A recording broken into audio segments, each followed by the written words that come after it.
Angibingelele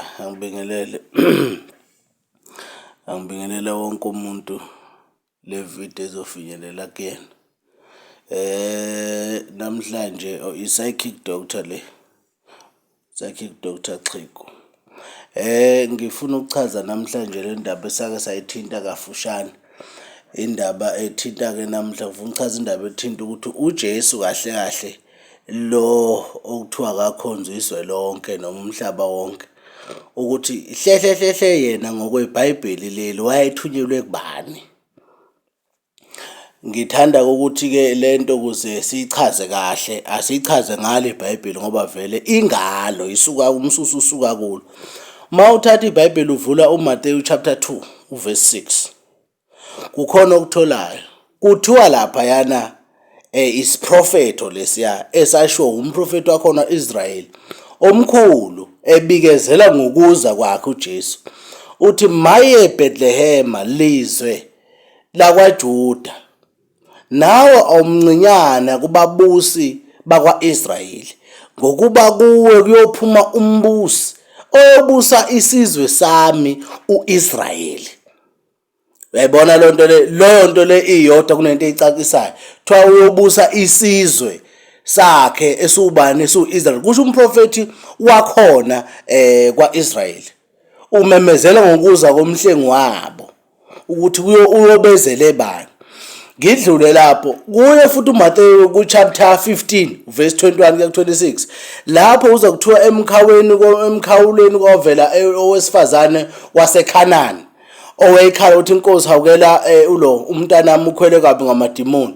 La lithi khona iBhayibheli uJesu akamphendulanga ngazwi. Kwaze kwasuka bona labafundi bakhe bethi cha, inkosi hambisa lo muntu ngoba uyasilandela usibangela umsindo. Wayeseke yena egcineni esephendula-ke wathi-ke, sifazane, kangithunyelwanga kwabanye kuphela ezimvini ezilahlekileyo zendlu ka-Israyeli. Kusho nje athunyelanga kwabantu, uthunyela ezimvini ezilahlekileyo zendlu ka-Israyeli. Into egcineni azokushaya ngayo maye lo wesifazane ekhala ethi-ke Nkosi ngisize, uyasho athi cha akubuhle uthayisa inkosi abantwana usiphose ezinjaneni. Kufuna lothi kunika imbuzo ukuthi ngobani laba bayizinja. 2, nanga eyisholo yena ethi akathunyelwanga kwabanye kodwa ezimvini ezilahlekileyo zendlu ka-Israyeli. Mhlambe kuyofuna siyichaze kafushane le ukuthi kahle kwalo Israyeli ubani. Uma ubuka-ke lo Israyeli uvula uGenesis uchapter 32 kuverse 27 no28, kukhona into oyitholayo ukuthi kahle yena lo Israyeli ubani. Kuthiwa uJakobe lapho, uJakobe ngithi uzokhumbula ukuthi kulesa story lapha la ngichathe ngisho khona ngesikhathi uJakobe ehlela indlela yokubuyelana nomfowabo uLabani lo ayekade emdlele lokuzana ubuzibulo bakhe. Lawe ehlelini ukubuyela kuye kodwa esaba, kuthwala emveni kokuthawelisa konke enakho wasala yena ngemuva. Wathi mayesele ngemuva kwabambana naye umuntu kwaze kwasa othe mase kusethi lo muntu ngidedele ngihamba, wathi angikwazi ukudedela ungakangibusisi. Wayesele umuntu ebuza ukuthi ngubani igama lakho, wathi igama lami nguJakobe. Wathi kusuka namhla useyikuba uJakobe uyawuba uIsrayeli ngobulilwe noNkulunkulu nabantu wanqoba. Kuthiwa wayesemphinyiza la esikhoxeni senyonga. Leyo nto ngicabanga ukuthi iyacacisa-ke le ukuthi uJakobe ngumuntu, mina uIsrayeli nguJakobe. Lo Jakobe loyo mawulandeleni ungubani lo Jakobe? Mawuthi uIsrayeli loyo uJakobe lo bokuvela lapha ku32 verse 27 and 28. KuGenesis futhi ku32 verse 9 uyeza kuthiwa uJakobe wakhula kwathi uNkulunkulu kamkhulu uAbraham, uNkulunkulu kababa uIsaac ngizwe. Lo nto itshela into eyi-1 ukuthi uJakobe ngubani, ukuthi uIsrayeli ngubani. uIsrayeli nguJakobe, uJakobe ezalwa nguIsaac, uIsaac ezalwa uAbraham. Lo Abraham nawe uzokutshela uzalwa nguTera, uTera uzalwa uNahori. Uzalo lolo okusho ukuthi lo Jakobe lo Israyeli okhulunywa ngayo nguJakobe, okuyena ozala amadodana ayi-12 ayishumi. Lawo madoda oJuda, oDani, oSimeyoni, bonke labo bantu labo okuyibona lamadodana abaqanjwa ngawo izizwe eziyishumi zaphi zakwa-Israyeli. Uthi u-Israyeli ngumuntu nguJakobe. uJesu mama yeza kuthiwa uyeza kuyashiwo kuthiwa ulapha kuMateyu chapter 2 verse kuthiwa ngesiprofeto sakhona kuthiwa uzobe ezokwenzani, uzohola isizwe sakwa-Israyeli.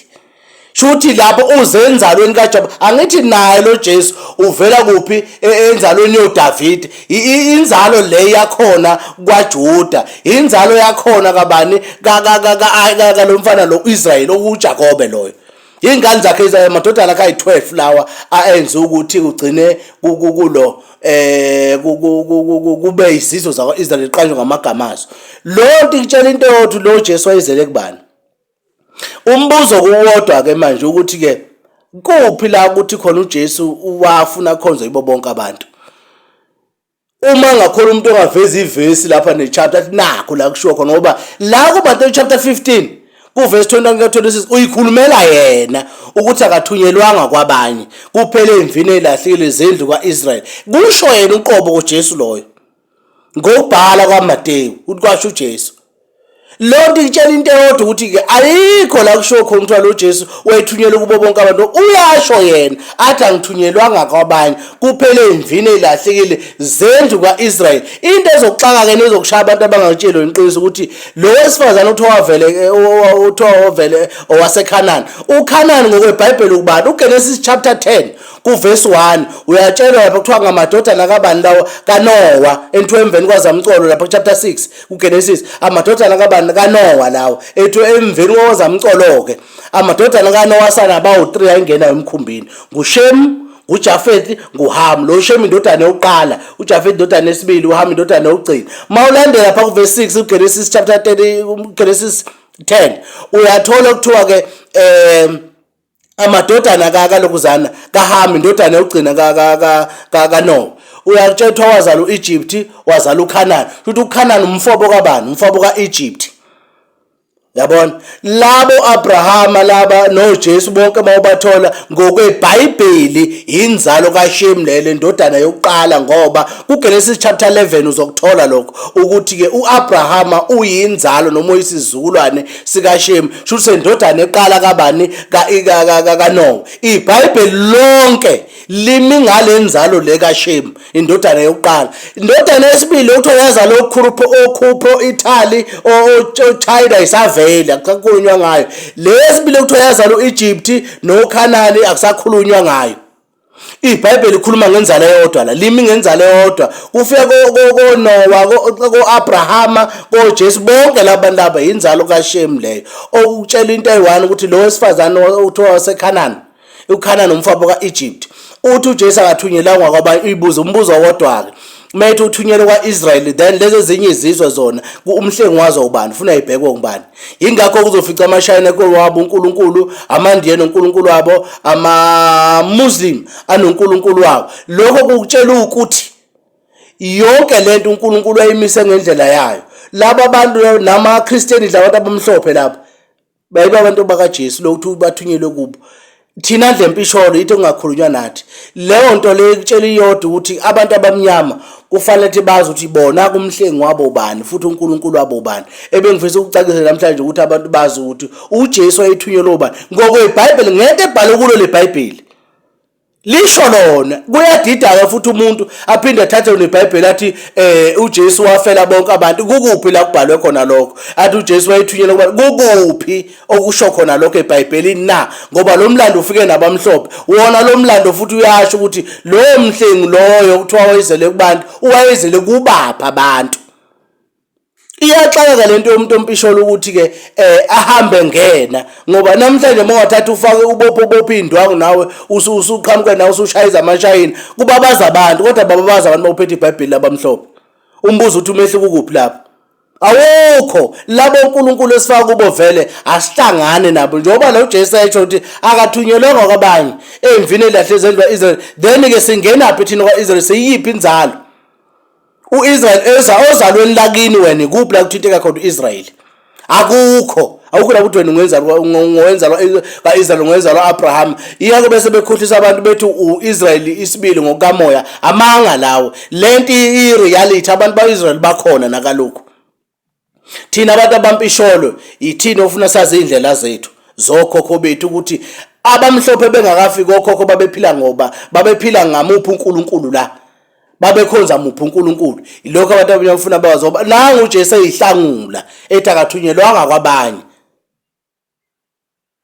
uthunyele emvini lahlile zendwa Israel. Ngicabanga ukuthi lonto le uma umuntu ompisholo uma umuntu omnyama ifuna ukuvula amehlo. Ngangibonge.